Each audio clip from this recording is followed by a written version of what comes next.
The coconut crab stabbed into the red crab's body with a sharp indentation. Instantly, the red crab's body fluids flowed out of the wound. From October to December every year, with the monsoon and rising humidity, tens of millions of red crabs migrate from the forest to the coastline to lay eggs on Christmas Island in Australia. They have been waiting for rain underground for months, and now the air is humid enough for them to finally come out to breathe. A whole pile of red crabs came out in an astonishing number. This is the largest animal migration on the earth. Welcome to Cryptic Creature. Press the subscribe button and hit the bell icon. 50 million red crabs took magical steps, like a flowing red waterfall shuttling across the forest floor. During the long migration, the hungry red crabs will accumulate food to fill their stomachs, and the fallen leaves, fruits, insects, and rotten dew on the ground will be swept away by them. This hungry red crab even stared at our photographer and saw it use its claws to lift the red veil of the dish crab, instantly revealing a pile of metal lumps. It was so scared that it quickly let go and ran away. During the migration, many red crabs will die for various reasons, and coconut crabs are the first hurdle they have to overcome. As the largest land crab on Earth, the body of coconut crabs is 1 meter long and weighs 6 kilograms. Its strong and powerful hair can easily break human fingers and even peel off hard coconut shells with bare hands.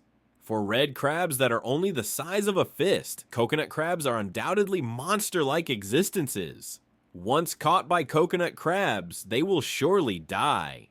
However, the most dangerous place is the safest. In order not to be stabbed to death by coconut crabs, this red crab drilled under the crotch of coconut crabs. Sure enough, this point was very bad, and it successfully escaped. After sacrificing some team members, the remaining red crabs are about to face a greater crisis. The car drove across the road, making a crackling sound. Because red crabs have poor eyesight, most red crabs have died under the wheels in the past 20 years. Seeing his crushed companions, the red crab stepped forward to cover his eyes and mourn for a moment, and then tears flowed unconsciously from the corners of his mouth. The main purpose is to make the crabs feel at ease when eating and swallowing. Because there are too many red crabs, local traffic is seriously affected. Volunteers can only sweep everywhere with brooms every day to help the crabs pass the road as soon as possible. Nowadays, the local government has even built a special overpass and underground passage for the red crabs to ensure that they can pass smoothly. In order to catch up with the rising tide, the red crabs speed up their pace and go through numerous hardships. The army of red crabs finally arrived at the coveted coast, and each female crab carries nearly 100,000 crab eggs. When the tide rises, the female red crabs will shake their bodies and discharge the crab eggs by jumping low. A total of trillions of eggs will be discharged into the sea, and soon a red patch will appear on the beach. This is not seaweed, but newborn red crabs washed back to the coast by the tide. Each one is only as big as a pinhead. Billions of small crabs are crowded on the coral reefs, making the residents here very irritable. Each red crab has a different spawning cycle. Some red crabs give birth to small crabs that are already able to play with the family, while others have just started to lay eggs. Therefore, sometimes on the way back, the small crabs will encounter the mother red crabs who come to lay eggs. You may think that the mother red crab will be full of maternal love and help the children find the way home, but almost all female crabs will do this, stuffing the small crabs into their mouths one bite after another, just like eating popcorn. What's more terrifying is that some female crabs eat their children while giving birth to them. This situation is not uncommon. If the mother red crab is starving, she will eat even her own children without hesitation. So when you see the little red crabs rushing forward desperately, don't be surprised at their tenacious vitality, because if they run a little slower, they will be taken by their mothers to replenish their bodies. Fortunately, most red crab cubs can safely reach the forest and forage and grow in the next 5 years. After 5 years, they will embark on a journey back to the ocean and then give birth to their own small crabs there.